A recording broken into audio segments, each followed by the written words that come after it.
The old man's hand is shaking so badly, the pen keeps slipping. You sign. The son's voice hisses on the recording. Or you can stay in this place forever.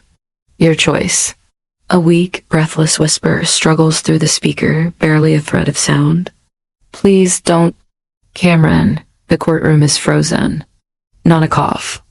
Not a shuffle. Even the bailiff's jaw is clenched. On the bench, Judge Harper's eyes don't move from the defendant. Whose voice is that? She asks quietly. Cameron opens his mouth, but nothing comes out. His sister Layla stares at him like she's finally seeing the brother she grew up with and not liking what she sees. The recording crackles. Papers rustle. A pen scrapes against cheap plastic. Then the old man tries one last time. I want Layla. The audio cuts out. The silence that follows is louder than any shout. Before we get into how this family tore itself apart over one house and one helpless father, tell me in the comments, if your parent couldn't sign for themselves, would you walk away or hold their hand? And if you like stories where the truth eventually wins, no matter how ugly it gets first, make sure you hit subscribe. Now, let's go back to where this started. The hallway outside Judge Harper's courtroom is buzzing. Not loud, but tense. The kind of hum that comes when people can sense something isn't right even before they know why an elderly man is parked in the middle of that hallway in a wheelchair. Cardigan buttoned wrong, gray hair combed carefully to one side. His left hand lies useless in his lap. His right hand clutches the armrest so tightly his knuckles have turned white.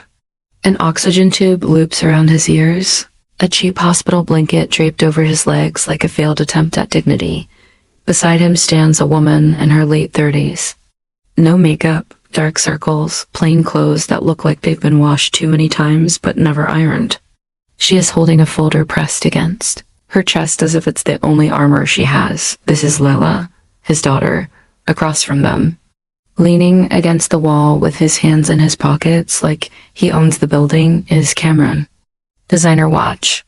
Fresh haircut. Shoes that have never met a puddle. He scrolls his phone lazily, glancing up only when someone looks at him a second too long. He does not look at the man in the wheelchair. Not once. Case number 4827. The clerk calls from inside. Roman versus Roman. The old man's fingers twitch at the sound of his name. His voice comes out rough, like it hasn't been used in a long time. La. I've got you, Baba, Layla whispers, stepping behind the chair, hands gentle but sure on the handles. Cameron pushes off the wall but doesn't move toward them. He walks ahead instead, slipping through the courtroom doors first as if that somehow makes him more important. Inside, the room is already full. Every eye follows the trio as they enter, son striding, daughter pushing, father rolling. That formation alone tells a story. The bailiff calls, all rise. Everyone stands as Judge Harper steps in. She doesn't rush. She doesn't smile. She has the look of someone who has seen every version of selfishness. Dressed up as duty and is tired of the costume. As she sits, the room follows. Her gaze lands first on the wheelchair, then on the woman behind it, then finally on the man already lounging at the defendant's table. Why is your father in the middle of the aisle? She asks, voice even. Cameron glances over his shoulder, mildly irritated. He can't move that fast, Your Honor. You called the case, so I came in. He jerks his chin toward Layla, wanted to push him herself. Judge Harper's eyes narrow just a fraction. She repeats, brought him into the courtroom. You walked in alone. Layla quickly maneuvers the chair to the plaintiff's table. Her hands are shaking, but her movements are precise. She parks him, adjusts the brakes, gently guides his working hand to the edge of the table so he knows where he is. Thank you. He rasps. Always, she murmurs. The judge takes note. All of it. State your names for the record, she says. Layla Ramon, the woman says. Plaintiff. This is my father, Mr. Imran Ramon. The old man tries to nod. His head barely dips. His eyes, though cloudy but fierce, fix on the judge with an intensity that surprises her. There's more awareness there than his limp arm suggests. Cameron Ramon, the man at the other table, says easily. He leans back, arms loose, smile polite but thin. Defendant. And the only son, Your Honor, only son. The judge repeats the phrase like she's tasting it. We'll see if that counts for anything today. She looks back at Layla. Why are you suing your brother? Layla's throat tightens. She opens her folder, not because she needs to, but because it gives her something to do with her hands. I'm suing him, she says. Voice low but steady, because, well, our father was in a rehab facility recovering from a stroke. He took control of all of his accounts, forced him to sign papers he didn't understand, and put a reverse mortgage on the only home our parents ever owned. She swallows, the next words catching. Then he moved Baba to a cheaper facility an hour away and told me I wasn't allowed to see him anymore. A ripple of discomfort passes through the audience. People shift in their seats. One older woman in the back shakes her head slowly. Cameron lets out a quiet laugh. That's a very dramatic version of the truth, Your Honor. My sister has always liked stories. Good, Judge Harper says sharply. This is a courtroom. Stories, when they're true, are useful here. You'll have your turn. She turns back to Layla. You say your father signed papers he didn't understand. What was his condition at the time? Layla glances at her father, then back at the judge. He'd had a major stroke. His speech was limited. His right hand still worked a little, but he couldn't write properly. He was on heavy medication. Half the time he didn't even know what day it was. Lie, Cameron mutters. He was flirting with the nurses, completely lucid. The judge snaps her gaze to him. You will not mutter in my courtroom. If you have something to say, you will say it when I ask you. Otherwise, keep your commentary in your head where it belongs. Understood?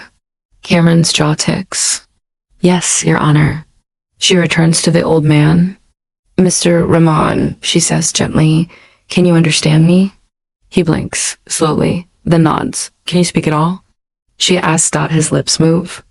A dry sound escapes. Why, yes. It is effort. Every syllable is a climb. The judge leans slightly closer, voice softening just enough. Do you know why you're here today? He looks at Layla, then at Cameron. His hand tightens on the edge of the table, knuckles whitening. Law, he struggles. Who, house? A small shiver moves through the room. Yes, the judge says. The house. She turns back to his daughter. Tell me from the beginning. How did we get here? Lila inhales, steadying herself. She knows that whatever she says now will drag every ugly private moment of this family's life into the light. But it's already too late to turn back. It started, she says, the night Baba fell. And just like that, the courtroom leans forward as one. They are ready for the story. They are not ready for how dark. It's about to get asterisk. It was raining, Layla begins. Eyes fixed on a point just above the judge's head, as if looking directly into memory would break her. I called Baba like I always do in the evening. He didn't pick up. I thought maybe he'd fallen asleep in front of the TV again. She swallows. Then the neighbor called me, said he'd heard a crash. I drove over. The lights were off, the door was unlocked. Baba was at the bottom of the stairs. She grips the folder so tightly the edges bend. He was trying to move his mouth, but no sound was coming out. His left side was just still. The judge's face doesn't change, but her hand moves to a pen, tapping it once against the file. Did you call an ambulance? Yes, Layla nods. I rode with him to the hospital. They took him straight in. Stroke. They said if it had been 20 minutes later, he might not have made it. Her voice shakes just enough to prove this is not a performance. Where was your brother during all of this? The judge asks. Layla laughs once, but there is no humor. At a corporate retreat in Dubai, posting pictures of poolside meetings and motivational quotes. Cameron rolls his eyes. Your Honor, my job requires travel. I flew back as soon as I could. She's making it sound like I was on a beach ignoring him. When did you arrive at the hospital? The judge asks, turning to him. 2 days later, he says. As soon as flights, next day, Layla cuts in sharply. He landed the next morning. but he didn't come to the hospital until late afternoon. He went home first. Asterisk to pick up clothes, Cameron snaps. I'm sorry I didn't sprint off the plane in pajamas. This is exactly what I mean. She twists everything. Judge Harper raises a hand. Enough. I did not ask you to grade each other's behavior. I asked for facts. She looks back at Layla. What happened when your brother did arrive? He walked into the room, Layla says, looked at Baba, and the first thing he said was, he looks terrible. The second thing he said was, where are his bank cards? Gasps whisper through the back of the room. Cameron's head snaps toward her. That is not, is it true? The judge asks, cutting him off. Asterisk Cameron hesitates. Just long enough. I asked about his bills, he corrects. Somebody had to think about that. Those machines aren't free. I work with numbers, Your Honor. I plan ahead. My sister reacts. Layla doesn't even look at him. The social worker came in later, she continues. She asked us who would be the primary contact. I've been taking Baba to all his appointments for years.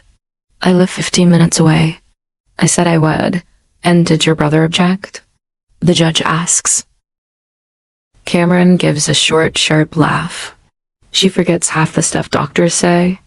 I told the social worker that if they needed someone who could actually read a chart and understand it, they should put me down. Which they did. For obvious reasons. Layla's jaw clenches. He pushed me out, she says. He told them I was emotional and not good with paperwork. He made me sound like a child. Are you good with paperwork? Judge Harper asks bluntly. I'm not perfect, Layla answers. But I managed Baba's bills just fine for 3 years. I took time off work to care for him when he broke his hip. I cooked his food. I cleaned his house. Cameron visited on Eid. Cameron inhales sharply. I sent money, he says. Thousands. She leaves that out. Everything isn't hugs and soup. Someone has to pay for the damn light bill. The judge cuts a look at him that could slice steel. Watch your language when you talk about your father's care, she warns. You are not doing yourself any favors. She returns to Layla.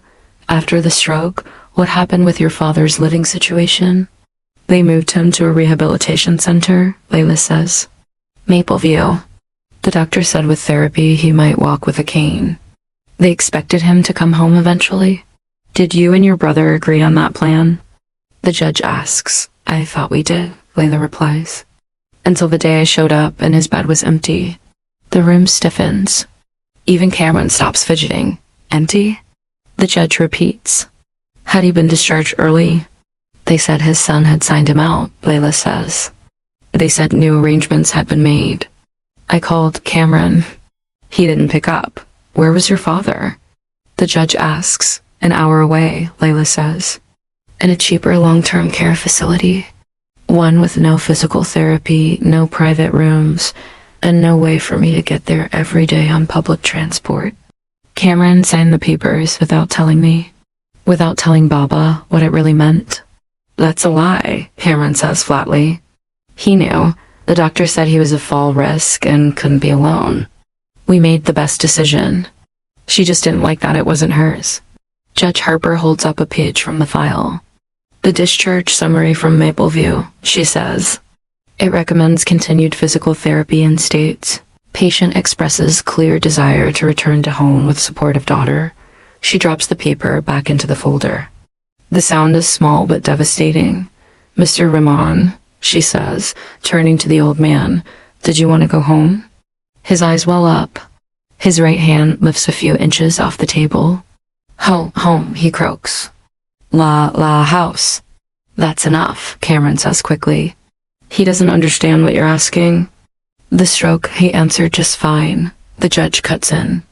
Better than some perfectly healthy defendants I've seen. She looks back at Layla. When did you first learn about the reverse mortgage? 2 weeks later, Layla says. I went to pay Baba's property tax bill like I always do. They said the account was closed. I checked his bank. His savings were almost gone. The house had a reverse mortgage taken out on it. Signed by Baba. Her voice hardens. Except it doesn't even look like his signature. It looks like someone guided his hand. Her eyes flick to her brother. For the first time, there is more fury than pain. Cameron holds up his hands. He wanted it, he insists. He told me, you kids will get it anyway. Use the house now. Don't wait till I'm dead. He literally said that. I'm the one who actually did the hard thing. My sister wants the fantasy, old man in his favorite chair, everything perfect. Reality doesn't work like that. Do you have any proof of that conversation? The judge asks him. Cameron hesitates. No, he admits. We didn't assume we'd be dragged onto TV over it. The judge leans back, eyes narrowing, putting pieces together. Yet you somehow found time to take your father to a bank, have him sign complex financial documents, and move his money into accounts you control.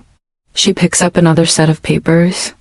Plaintiff has submitted bank statements showing ATM withdrawals totaling nearly $15,000 from machines near your home. All in the weeks after your father's stroke. Transactions done with his card. Care to explain that? Cameron shrugs, but it's tighter now. He was paying me back, he says, for years of support. He insisted, said he didn't want to be a burden. Interesting, the judge says, because security footage from one of those ATMs was also submitted. She nods to the clerk. Let's watch it. The lights dim slightly as the screen flickers on. The timestamp appears. The camera shows a sidewalk, a glass door, an ATM lobby. The door opens. Cameron enters. Next to him, awkwardly maneuvered through the narrow doorway, is a wheelchair. In it sits Mr. Ramon, hospital bracelet still on his wrist. His head turns slowly, confused, as Cameron pushes him toward the screen. Cameron inserts a card. Types quickly. Turns once to say something to his father. His face, blurred but still readable, looks impatient. Annoyed. Cash spits out. Cameron takes it, folds it, puts it in his own pocket. Not his father's. The old man just stares at the machine, like it's speaking a language he can't remember. The video stops. The lights return. The judge looks at Cameron. Her voice is calm, but the calm is dangerous. This, she says, tapping the file, is not what paying you back looks like.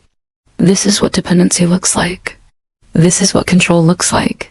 Cameron shifts in his seat, his earlier ease bleeding away, and for the first time since the hearing began, he looks less like a confident son, and more like a man who knows the story he rehearsed is starting to fall apart. Asterisk, the bank footage proves nothing. Cameron says, a little too fast. He told me his PIN.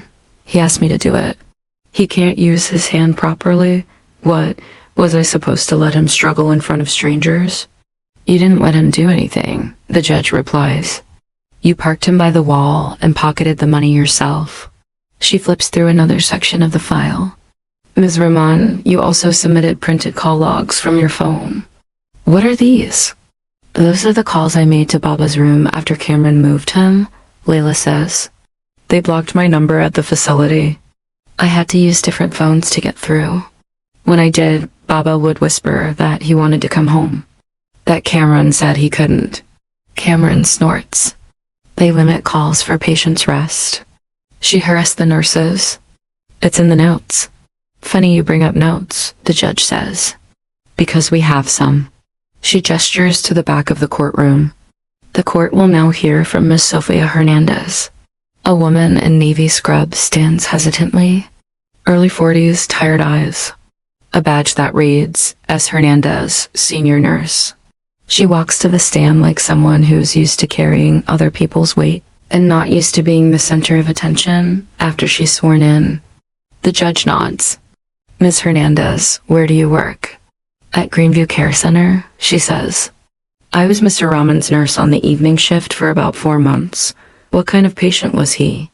The judge asks. Quiet, she replies. Polite, anxious, very worried about his house. He'd ask me to confirm the address on his file every night. I'm going back there, he'd say.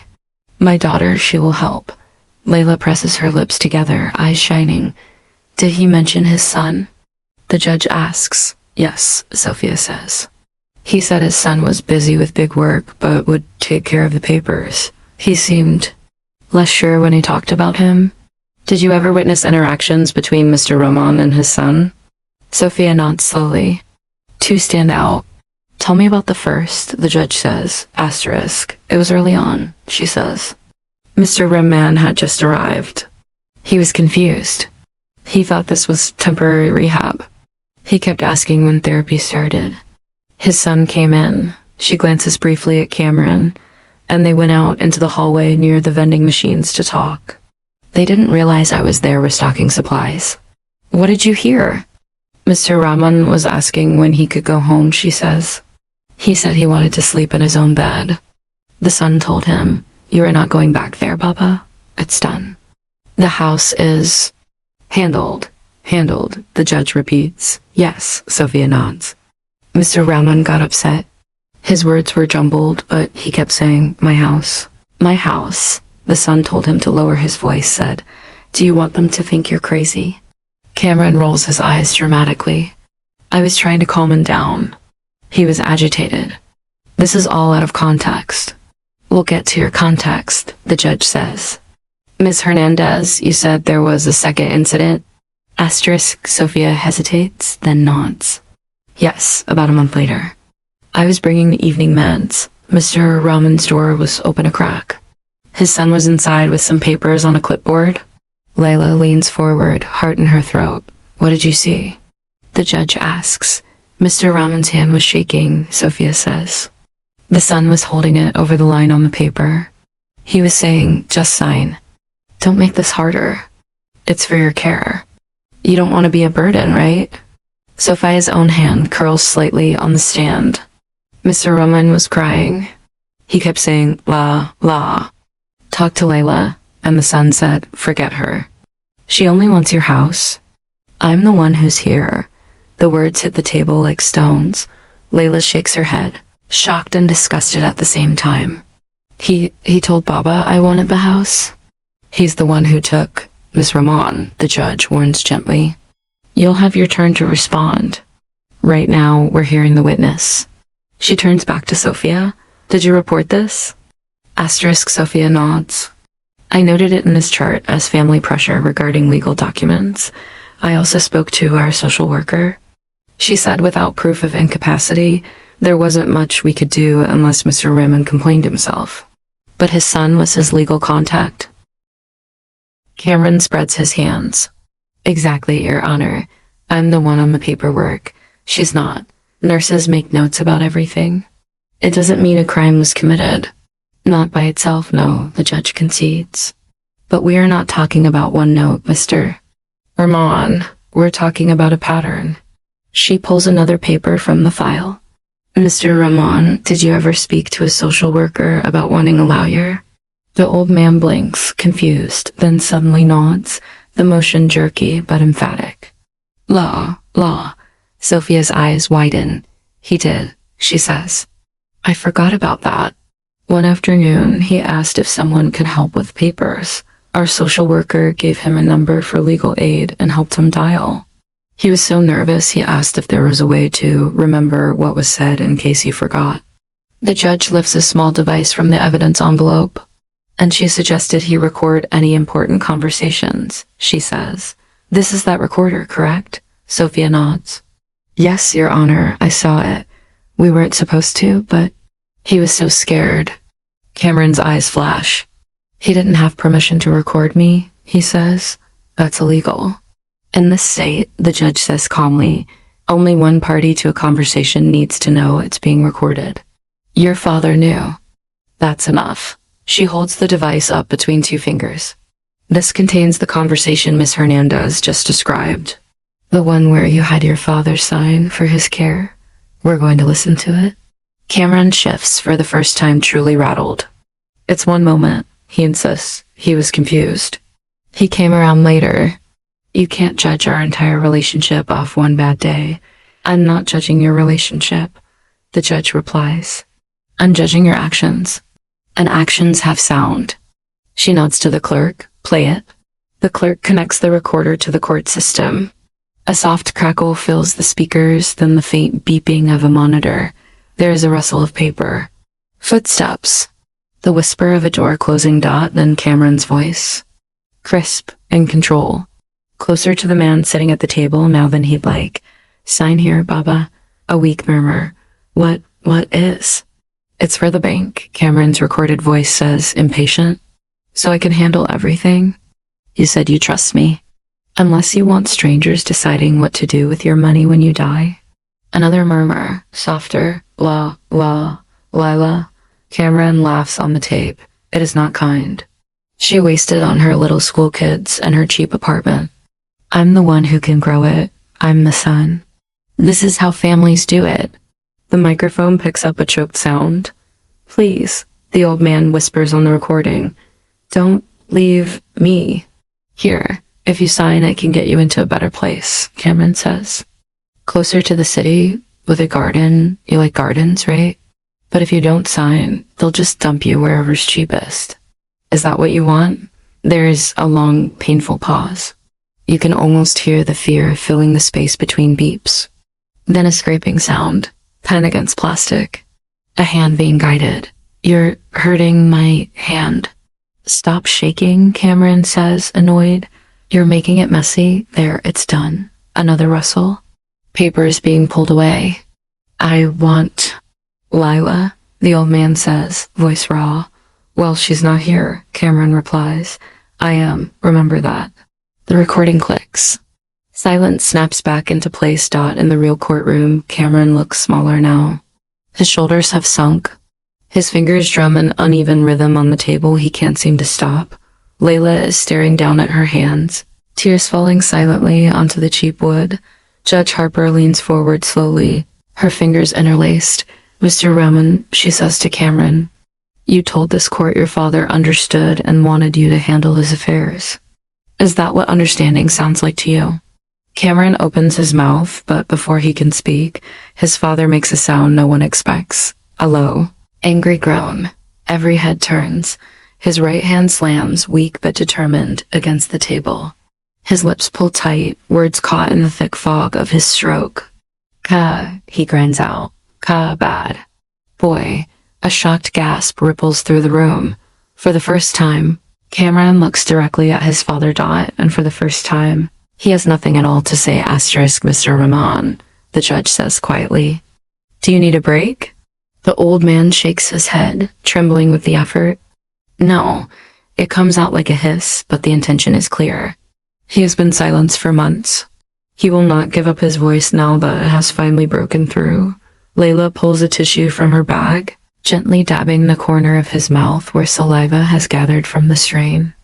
The tenderness of the gesture hits the room harder than any accusation. Cameron stares, eyes unfocused, somewhere between shame and fury. Let's be very clear, Judge Harper says, turning back to him. You brought your father to a bank, to ATMs, to a care facility. You had him sign documents he clearly did not comprehend. You then used those documents to place a reverse mortgage on his home and transfer large sums of money into accounts you controlled. Is any part of that untrue? He swallows. The way you say it, I said, is any part of that untrue? She repeats. He exhales sharply. No, he mutters. But you're ignoring everything I did for him, the upgrades, the private TV, the supplements. Do you know what it costs to keep someone in a facility? She doesn't. He jerks his head toward Layla. She drops off soup and thinks that's care. Layla's eyes flash. You kept me from seeing him, she snaps. You told the staff I was disruptive. You changed his room number without telling me. Judge Harper lifts another page from the file. Greenview's log shows that you told staff your sister was not allowed to visit without your approval, she says. You cited family conflict and patient agitation. Yet every time she did manage to speak to your father, using different phones, different times he told her he wanted to go home. That doesn't sound like agitation. That sounds like clarity. Asterisk, she turns to Layla. You also submitted a notarized letter from your father's previous attorney. Explain that. Layla nods. Before his stroke, Baba had a lawyer help him write a will. In it, he left the house equally to both of us, but said it couldn't be sold until after he died. He wanted it to stay family home while he was alive, in case he ever needed to move in with one of us. Her voice falters. Cameron knew that. He was at the meeting. He just decided his timeline mattered more. Cameron shakes his head quickly. That will was outdated, he says. His financial situation changed. Medical costs, then the proper course, the judge cuts in.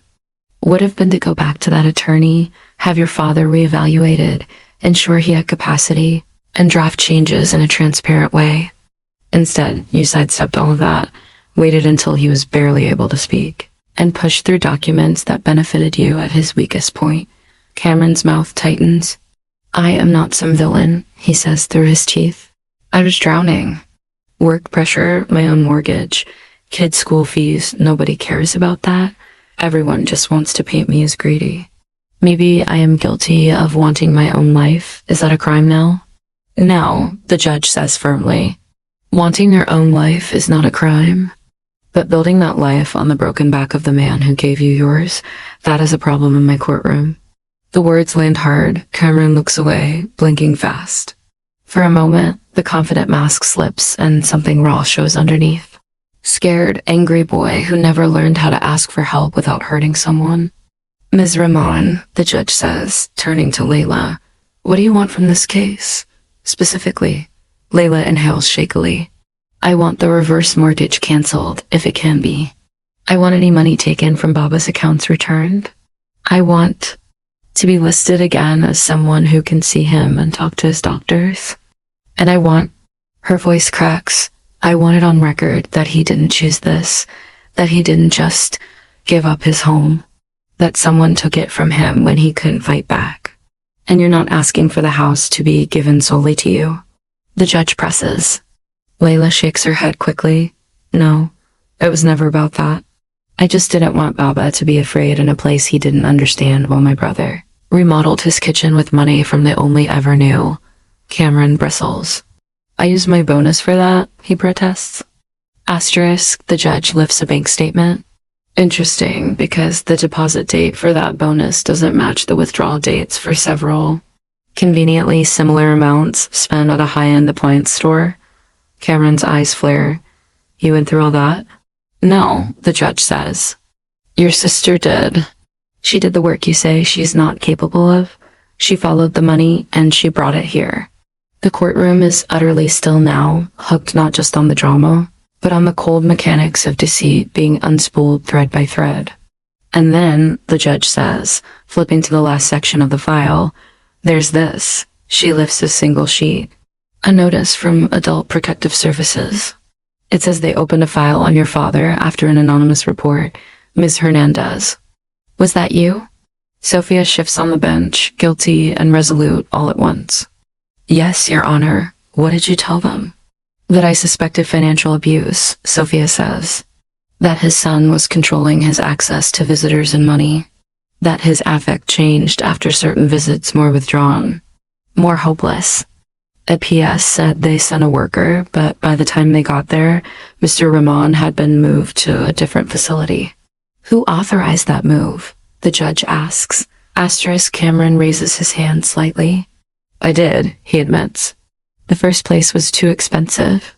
I was trying not to burn through everything in 6 months. You all talk like money grows on trees. It doesn't. And yet, the judge says calmly, what you burned through first was his trust. She turns back to the old man. Mr. Rahman, there's one more thing I need to ask you. Before your stroke, who did you rely on most day to day? His eyes move slowly from Cameron to Layla. La. He whispers, La. Girl, your daughter? The judge clarifies. He nods with effort. She. Come, food, clean talk. And your son? He hesitates. His face folds into a frown that seems to hold decades of confusion and love and disappointment all at once. Far, he says eventually. One word. Heavy. Always. Far. Cameron flinches like he's been slapped. There's one more witness left. The judge knows it. Layla knows it. Cameron definitely knows it. The neighbor, Mr. Ahmed, the judge calls. Please come forward. A man in his 60s stands, cap in hand, shoulders squared like someone who has argued on streets and doorsteps, but never in a courtroom. He swears in, sits down, and glances apologetically at both siblings. He has known them since they were children. Mr. Ahmed, the judge begins. You live next door to Mr. Rahman? For 30 years, he nods. Saw them grow up. Saw their mother plant every flower in that front yard. Did you see anything unusual in the weeks after Mr. Rahman's stroke? He exhales heavily. I saw a for sale sign go up one morning. No warning. Just there. Then strangers started walking through, opening closets, measuring walls. It was like watching someone undress your brother in front of the whole street. Did you speak to Mr. Cameron about it? I did, he says. I asked him, does your father know? He laughed and said, he doesn't need to. I've got it handled. Cameron's eyes snapped to him. You're misremembering. We were joking. You always twist, I twist nothing, Ahmed says, still creeping into his usually gentle voice. When your father called my house from that facility, crying because someone told him his house was gone, was he joking? The courtroom reacts a collective intake of breath. You spoke to him? Lila breathes, Ahmed nods. He called my landline. Voice shaking. Asked if it was true. I couldn't lie. I told him the sign was there, the furniture was going, the roses had been dug up. He went quiet. Then he said, I thought I had more time. The judge closes her eyes just for a moment. When she opens them again, they are clear, hard, decided. We're almost done, she says. But before I rule, there's something else I need to hear. She looks directly at Mr. Rahman. Sir, she says gently, if you could say one full sentence to this court about what you want, what would it be? The room goes dead silent. Even the distant hum of an air conditioner seems to fade. The old man's hand grips the table. His chest rises and falls as he drags air into lungs that have worked too hard for too long. His mouth moves. No sound comes. Layla leans close. You can do it, Baba, she whispers. Take your time. He closes his eyes. When he opens them, something like the man he used to be is flickering there. Not fully, but enough. I want my house back, he forces out. Each word is a battle. And me, girl. Then the strength leaves him. He sags back in the chair, breathing raggedly. Layla's face crumples. She presses her forehead to his shoulder, shoulders shaking. Cameron looks like someone pulled the ground out from under him. For the first time, the possibility that he might truly lose legally, morally, completely registers on his face, and in that moment, everyone in that courtroom understands something simple and brutal. Whatever the law says next, this family will never be the same. Judge Harper takes a long breath. When she speaks, her voice is steady but softer than before. The sharpness hasn't gone. It's just been wrapped in something heavier. The weight of what she's about to put into words. This, she says, gesturing toward the file, the witnesses. The frail man in the chair is not just a dispute over paperwork. It is a story about trust, about need, about fear, and about what some people will do when they are afraid of losing their own comfort more than they are afraid of breaking someone else's heart. She looks at Cameron first. You are not a monster, she says. I see a man who is overwhelmed, pressured, terrified of watching his own life collapse under the weight of his father's, but fear does not excuse exploitation. Stress does not excuse selfishness. Cameron's eyes brim, but he doesn't let the tears fall. Not yet. You had options, she continues. You could have called your sister and said, I can't do this alone. You could have talked to your father's attorney. You could have applied for legitimate financial aid, long-term care planning, social services. Instead, you chose the shortcut: silence, secrecy, and signatures obtained in the dark. She turns to Layla. You, she says more gently, did what millions of unseen daughters do. You showed up. With food, with rides, with time you could not afford to give, but gave anyway. You are not perfect. No caregiver is. But this court does not measure perfection. It measures intention and action. In both, you come out clean. Lila nods, tears streaming freely now. And you, the judge says finally, looking at Mr. Rahman, have more courage than most fully healthy people I've seen in this room. You came here. You fought through your own body's betrayal to say what mattered. Your house. Your daughter. Your voice. This court hears you. She straightens the papers in front of her, aligning the edges with ritual precision. Then she speaks the words that will echo long after the cameras stop rolling. On the claim of financial exploitation, she says, "I find in favor of the plaintiff, Mr. Imran Rahman." Cameron closes his eyes. A single tear finally escapes, carving a line down his cheek. Asterisk. The reverse mortgage obtained on Mr. Rahman's home, the judge continues, is to be challenged immediately. I am ordering an injunction preventing further draws on that loan pending review by a higher court. In the meantime, any funds already received from that mortgage, and from withdrawals from Mr. Rahman's accounts, are to be returned. Every cent, within 60 days. She turns a page.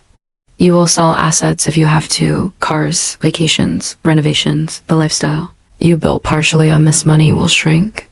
That is the price of taking what was not fully yours. Asterisk. Cameron nods numbly, almost as if he expected this punch and has already stopped trying to duck it. Furthermore, she adds, I am ordering that legal control over Mr. Rahman's finances be transferred to an independent guardian appointed by the court. Not to you, Mr. Cameron. Not to you, Ms. Layla. To a neutral professional. Someone who will answer only to what is in his best interest, not theirs. Layla looks surprised, but then relieved. She hadn't asked for control.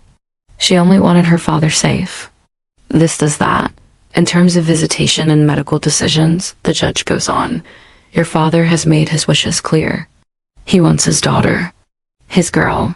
From now on, Ms. Raymond is to be reinstated as a primary contact for his care. Any facility that prevents her from seeing her father without a legitimate medical reason will answer not just to this family, but to this court. She looks back at Cameron, and this time her voice is very quiet. Quiet enough that every syllable feels like it's cutting through bone. I am also, as is my duty, referring this file to Adult Protective Services and the District Attorney's Office, she says. They will determine whether your actions rise to the level of criminal elder abuse. I do not make that decision. They do. But I would be failing this man and failing the law if I let this go with a slap on the wrist and a speech. Cameron covers his face with his hands for a moment. When he drops them, he looks 10 years older. Your Honor, he says hoarsely, I know I messed up. I know I crossed lines. I didn't know how to do it right. I was scared. I felt alone. I felt like if I didn't take control, we'd all drown. The judge's gaze softens, but only slightly. You weren't alone, she says. You had a sister. You had professionals. You had choices besides take everything or lose everything. You chose the one that protected your comfort and erased your father's. He turns toward his father, voice breaking. Baba, I'm sorry, he whispers. I thought I was fixing it. I thought, after everything I'd done for the family, I deserved something. His father looks at him for a long time. The silence stretches, full of all the things they never said when words were easy. Then, slowly, painfully, Mr. Raymond lifts his working hand. It trembles as he extends it toward his son. Not in forgiveness. Not yet, just in acknowledgement. Son, he manages. The single word shakes. Wrong. Cameron lets out a sob he tries and fails to swallow. He takes the hand, bows over it, shoulders shaking. I know, he chokes. I know. Lila watches, torn between rage and pity. This is still her brother. The boy who once shared candy with her when they were supposed to be fasting. The teenager who held her hand at their mother's funeral. The man who made choices she will never fully understand. The judge lets the moment sit. Then she speaks one last time. Not as a punisher, but as someone who has watched too many families self-destruct in this exact room. Listen to me. Both of you, she says. You are not obligated to repair this. Not today. Maybe not ever. But know this. Your father doesn't have decades left for you to decide when it's convenient to be decent. Whatever you choose to do with each other, don't waste what little time he has left trying to be right instead of trying to be kind. She lifts the gavel. Asterisk. This court finds in favor of the plaintiff, she declares. Judgment is entered accordingly. We are adjourned. The gavel falls. The sound is not loud, not cinematic, just wood on wood. But in this room, in this moment, it is everything. The bailiff calls the next case. People start to stand, shuffle, talk. Life moves, as it always does, indifferent to the tragedies it steps over. Layla wheels her father slowly toward the exit. At the doorway, she stops, turns, looks at her brother. You can come see him, she says quietly. If you want. At the new facility, where they're actually going to help him walk again. Cameron looks up, eyes red. Do you want me to? He asks his father, voice small. The old man studies him. Then with visible effort, nods once. Try, he says. The word is broken, but the meaning is whole. It is not forgiveness. It is a door. Left slightly open, they leave. The door to the courtroom swings shut behind them with a soft thud. What happens next? The late night visits. The awkward silences, the slow, painful rebuilding, or the final permanent break will not be on camera. It will not be in a file. It will be in the quiet spaces where real life actually happens. But here, in this room, on this day, one thing is clear. For the first time in a long time, the weakest person in that family was finally the one everyone had to listen to. If you were in Judge Harper's place, would you have done the same or gone even harder on the son? Tell me in the comments. And if you want more stories where the truth doesn't just hurt, it changes everything, hit subscribe so you don't miss the next case.